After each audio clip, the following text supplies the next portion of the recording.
Swayam Prabha. Digital India. Educated India.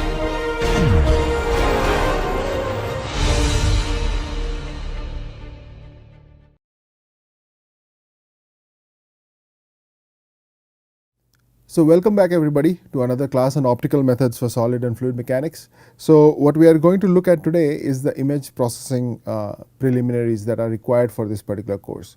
But just to quick recap, we were looking into various functions like the autocorrelation function and the covariance function last time, and I wanted to give you these two references if you wanted to look them up.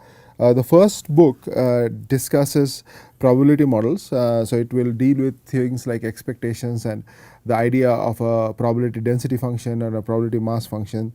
And if you are not familiar with them, this is one possible book that you can take a look at. There are many good textbooks. This is definitely not the only one, but this is a book that I have, and it's a good.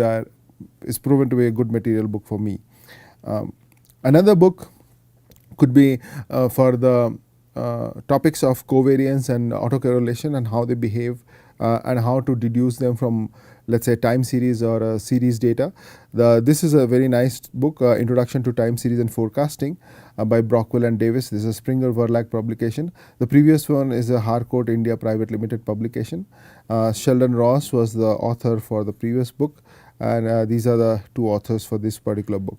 As the name suggests, this book also deals with forecasting. So if you are interested in things like that, in understanding trends, for example, in time series data, this could prove to be a good book. Okay.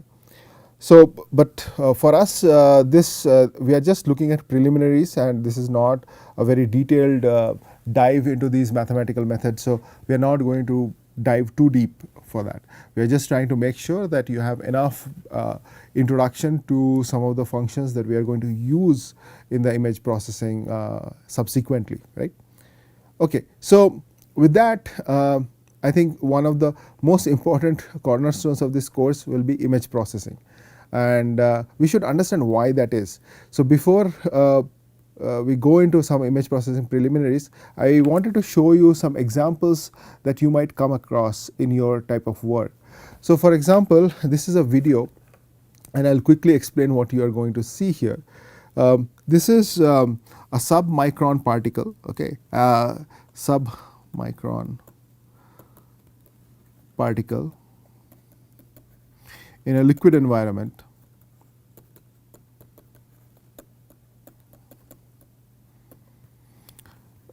Being seen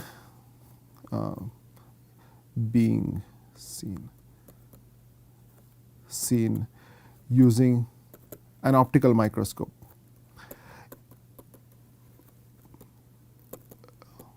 And actually we use phase contrast optical microscopy for this. So this is a phase contrast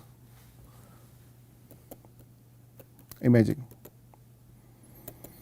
It's a very particular type of optical imaging.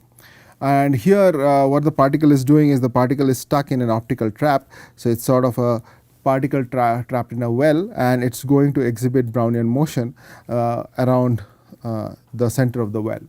And from here you can actually, if you can see, this image is very pixelized because the particle is very small, and we have to look at the task that we had was to look at the center of this particle as it moves. Right. So I'll just play this video. We're not going to go through the technique right now, but I'm just trying to give you an idea of the kind of things you might encounter. So you can see this particle is vibrating, right? It's a very short video. Sorry. Okay. So you can see that the particle is vibrating, and the center of the particle is moving a few pixels on this side, and that's because it's stuck in a potential well. The potential well is actually created by using an optical tweezer, and I hope maybe perhaps optical tweezer is very interesting technology if you want to look it up. There was a couple of Nobel Prizes for using optical tweezers. Now this particle as it moves, the whole idea is to look at the center of the particle and use this the sequence. So the video is basically nothing but a whole set of images that are put together, and you can analyze each image to see where the center of the particle is, and you can measure the Brownian motion of the particle. The measure of the Brownian motion of the particle in this particular case, it actually gives you an idea of the strength of the optical or the potential well or the optical tweezer in this case. So, an example of using image processing to quantify certain physical parameters, right. Another example was, so you have seen this video before, but I still wanted to show it again. These are all, there's a green laser light that is coming from the side. It's coming like this, green laser sheet, and these are your tracer particles.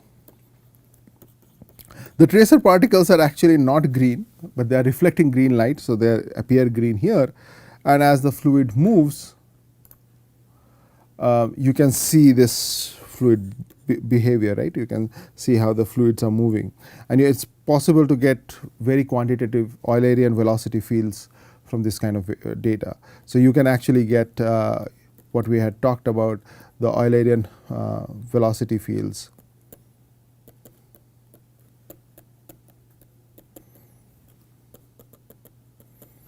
By analyzing such videos, and we will be, in the first part of the course, we will be looking at fluid flow. So we are really concerned with the Eulerian velocity fields for our case.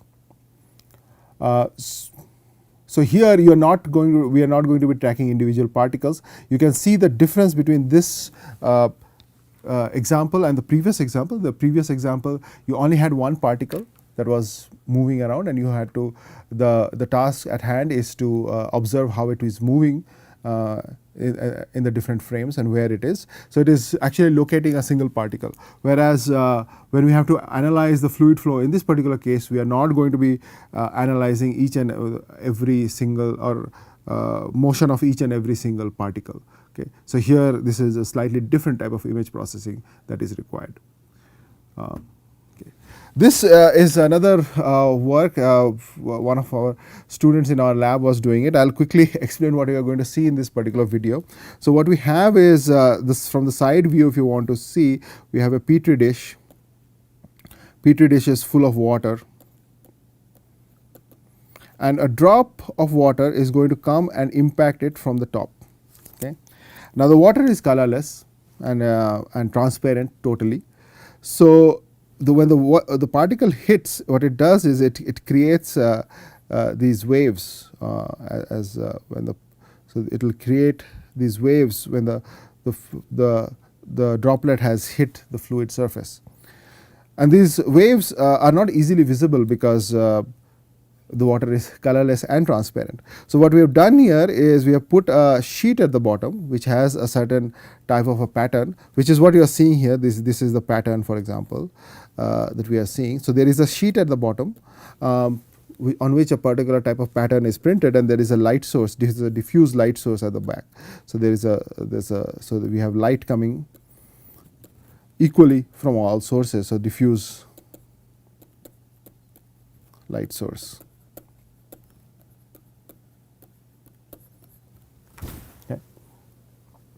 So I am going to play this video, and so by the way, we are looking from the top. Okay, so this is the side view, and this is actually the top view.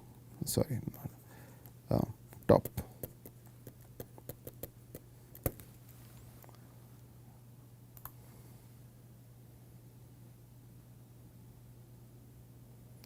So I hope you could see the wave. Now one of the reasons you are able to see the wave is, for example, if you see here is the wave, right. It is very easy to understand where it is intuitively. Why? Because all the particles here, they are appearing distorted. Here there is no distortion in this region. Okay, so I paused the video here for a very specific reason. Is that's because okay, let me play it again and try to pause it again. Okay, well, let me Okay, I'm being a bit slow. Okay, now, so so you can see that there is a wavefront right here because there's a lot of distortion that is happening in this region, right? So you can see that these particles are distorted, whereas here where the wave has already passed, here there is no more distortion. So you can observe the wavefront and you can see there is a wave here. Now this distortion is smaller than the distortion, let's say, in this region or elsewhere. So it also tells you where the wave is amplitude is higher or lower from this. So this requires a slightly different type of image processing in order to, if you were trying to locate the wavefront as a function of time, you could do this with this kind of a image sequence also. So what I basically did is I showed you 3 different examples, all of which concern fluid mechanical phenomena. The first one concerned Brownian motion. There's a single particle which is moving and exhibiting Brownian motion. The second one, there's a bulk flow in a fluid, and the third one, which involves a wave on a fluid body. So all these require image processing in order for us to understand or quantify these things. So unless we understand more about images, okay, I will switch over now to my notes. So unless we understand the intricacies of image processing, it's going to be difficult for us to appreciate how to do these, how to apply these image processing tools. So a necessary precursor to quantifying the fluid mechanical phenomena is to understand image processing basics. So again, as I said, this class is not going to go into a whole lot of detail about each and every aspect of this, the preliminaries that are required, but we want to give you enough insight so that you are not left hanging up there, out there, right? So now overall, our idea here is we are going to be doing some kind of a measurement, okay? Measurement using optics. This is our basic idea. Now, in order to do that, what we have is, let's say we have object of interest. Okay, so I'm just going to draw a person here, stick diagram, and let's say this is object of interest is my fluid in this case, and you're trying to observe that. Now, the way you are going to observe is going to be, there is going to be a camera somewhere, right? So you will put a camera, and this is not going to be a great diagram. Okay, I'm just drawing. So this is your object of interest. This is my camera or recording device. So some kind of a recording device has to be there. The most common recording device for us will be the camera, so that's why I'm just going to write camera/recording device. Now, how are you going to, how is this light going to come? So some light is from these, from the object of interest is going to come and hit your camera and get recorded there. But in between, it is probably going to pass some lenses, right, or some kind of an optical train, which may be a lens system or something. So we'll say that there is, it could be a simple lens, it could be a compound lens, it could be something else. So you will have an optical system. Most likely a series of lenses that will be there, right? And then you are going to have some kind of a light that is going to be interacting and with the object of interest, going to pass through my optical system and finally reach my camera.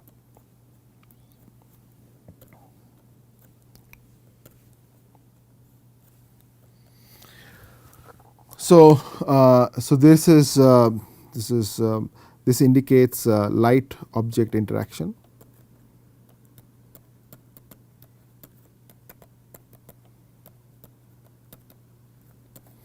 A good question here to ask would be, where does this light come from? Okay. So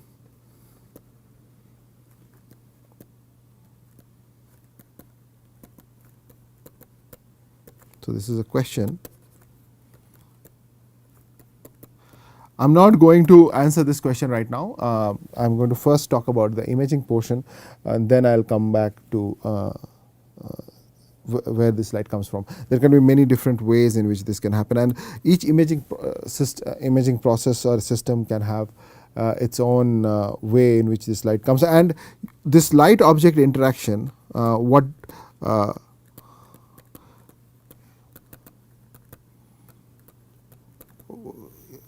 does this mean?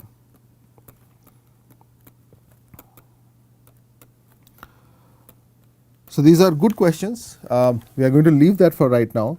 We are just going to assume that some of this happens, and then light comes and gets recorded on my camera or the recording device. Okay, so we are just going to assume that, and essentially the result is that you have these photons that are there, right? So these photons are going to come and hit your camera, and end result of all this is that the light end result for us is that the photons or light gets converted to electrons in my recording device or the camera, and these electrons finally are stored as some integer or digital value in the recording device itself. Okay. So so what happens is now my electrons are going to be converted, and remember, this is what is going to comprise my image. Okay, this set of digital values, this is my image. So what we do is your image value, okay, the value that you image value, the data that you are recording is basically proportional to the intensity of light.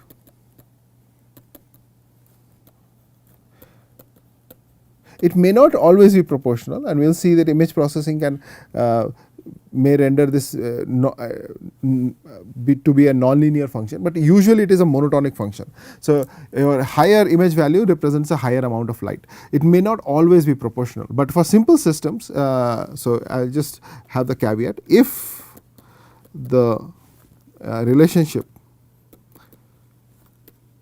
is linear, then the proportionality holds, which means that the image value should be equal to the proportional to the intensity of light received at that. Now my camera or my recording device, again recording device, I'm just going to mean camera in all our cases. Okay, so that's what we are going to use, but I say recording devices for a slightly more general purpose. So we have a array of pixels on my camera, right? So my camera is essentially nothing but an array of pixels, where my electrons, my light comes and hits, and this gets converted into electrons, and some value is recorded here, right? So this is some value. Some value gets recorded here. Now, assuming this monotonic nature of image value, a value of 0 basically means that there is no photons that have been recorded. So the lowest value that can be recorded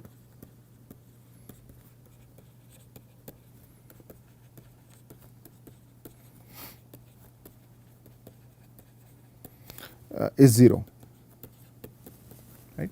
So my I minimum is equal to 0. And this is usually interpreted to mean a black pixel. Okay. So the pixel, so your computer will display, if the value were 0 or below a certain threshold, it will display a black pixel. Then, but the question is, what is the maximum value that can be stored? Now this depends upon actually the way the image is stored. So if we assume, so now you have to decide how many bits are being spared for storing each. So every data here in this pixel needs a bit to be stored, right? So if this were a 8-bit image, which means 8 bits were available to it to store the value, then the maximum value that can be stored is actually 2 to the power 8 minus 1, which is actually 255. Okay. So this is the highest value that can be stored for 8-bit. But if it is not a 8-bit, if it is a 16-bit, then obviously this number changes and this becomes 2 to the power 16 minus 1. Now many of the images that we are going to deal with, 8 bits are going to be more than sufficient. So from here onwards we are just going to assume that all the images are 8-bit. Okay, so for our purposes they are. You can always go for higher bits, 16-bit also, 32-bit also. The amount of extra information that comes out versus the data storage requirement, they don't pan out that well. 8 bits are usually more than sufficient for us. Now what happens if your so some high current, okay, so let's say some high current becomes Imax in your camera. Okay, so this is your current. Okay, maybe I should use different notations here. Okay, wait a second. So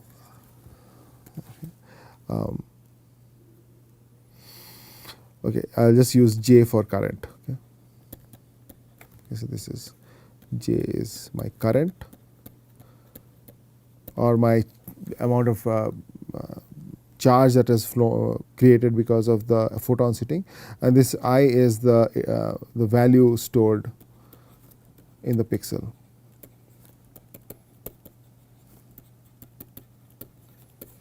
Okay. Now if the number of photons that hit are more than some J high, this is, let's say, a threshold that you have defined. So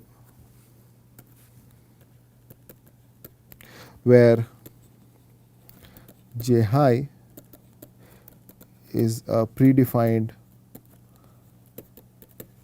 threshold,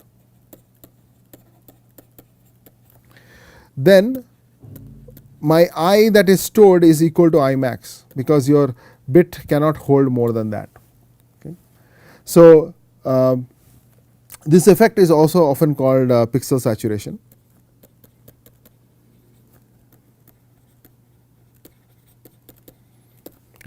And for our case, we'll try to avoid this. This should be avoided.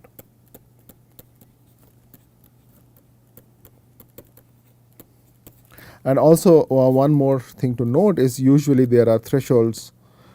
Usually there are thresholds for both the minimum and maximum value. And maximum value and max values, by which what we mean is that there will be some sort of a current value below which, if the current is below the certain threshold, then you will store the value 0 there. Okay. So the value 0 doesn't mean 0 current in that sense. So it just means that you have defined a threshold. The number of photons falling on it is small enough to not register a high enough current, you end up getting a 0 value on the pixel, and similarly for the max. Okay. So so now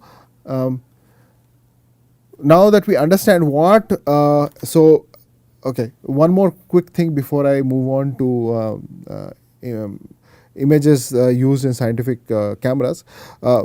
In an RGB image, okay,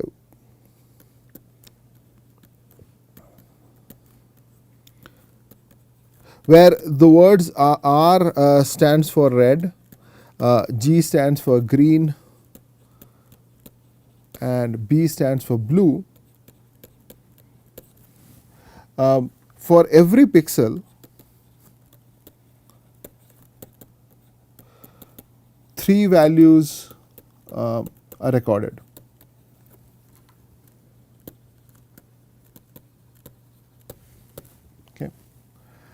So if you have an RGB camera or a color camera, and if it's a color camera, if it is storing images in an RGB format, you have to figure out what your how your chip is storing the image. It could be some other form also, CMYK, etc. Other formats also exist, but for our case, we'll just assume that color photographs imply an RGB image. If that is the case, then for every pixel you actually note 3 values, okay, and the first value will correspond to R, the second value will correspond to G, and the third value will correspond to blue. So basically, in a color image, so a color image is essentially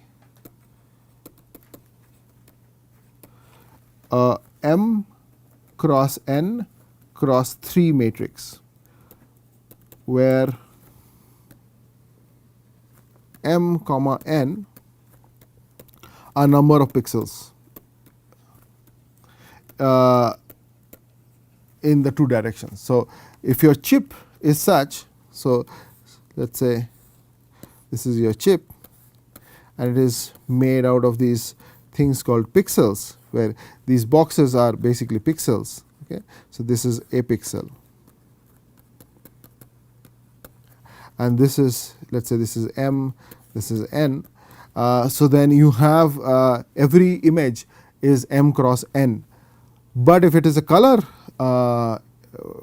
image, then you have 3 such matrices, right. The first corresponding to R. So this is color R, and this will be your green, and this will be your blue. But this gives you a very good idea of what image usually comprises of, right. So we have been discussing images, and this overview should, just going to add a page here, just a second. Okay, my mouse is frozen for some reason. Okay, yeah, now. Okay, so usually scientific cameras are monochrome. Not always, but often. Okay. And why they are monochrome, we will discuss when we are discussing the impact of light and the lenses and everything, usually. But again, there's no hard and fast rule there. It all basically depends upon the system. Many a times there's no need for 3 matrices. A grayscale image is good enough. So if you have a grayscale image, what you have, so to summarize, so a grayscale image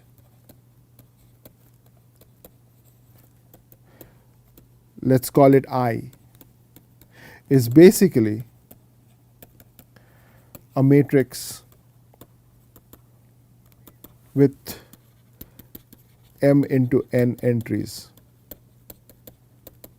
right? Where so you basically have a matrix, you have M columns and rows, and you will have, for every place you will have some value that is being stored, right? So some value that is going on. So here some value that is being recorded. Now this value is what? We just discussed that, right? So this value is a minimum of 0 or maximum of 255, or basically any integer between 0 and 255. So an integer between 0 and 255. So it can take on both values, 0 and 255, but it is usually some number in between, right? And this is what a grayscale image, which is an 8-bit image, will comprise of. Okay. So let's do one thing here. I am going to show you. Okay. So now what I'm going to do is I'm going to.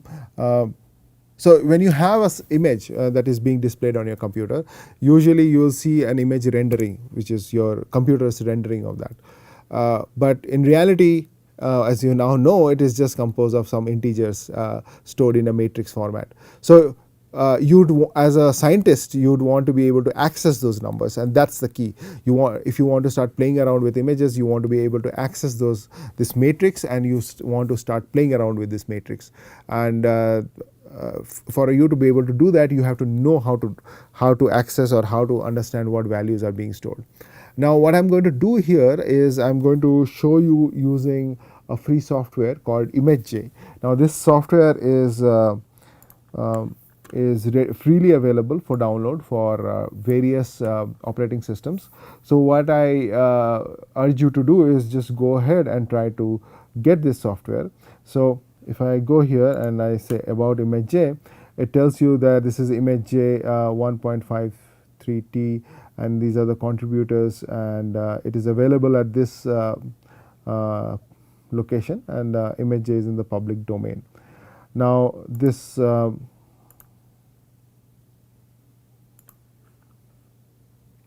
so in order to understand or follow through this next tutorial, what I'll ask you or urge you to do is to go ahead and download ImageJ for yourself.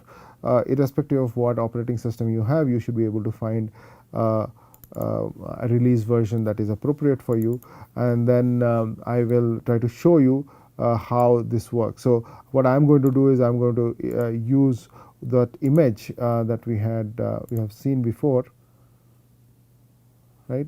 This image, you remember, I was telling you about the Orion nebula, which I imaged. This is my photograph that I've taken with one Astro Club member here, and I'm going to show you how ImageJ works. So what I've done is I've opened this image in this particular software, and I'm going to show you a few things how it works in this particular context.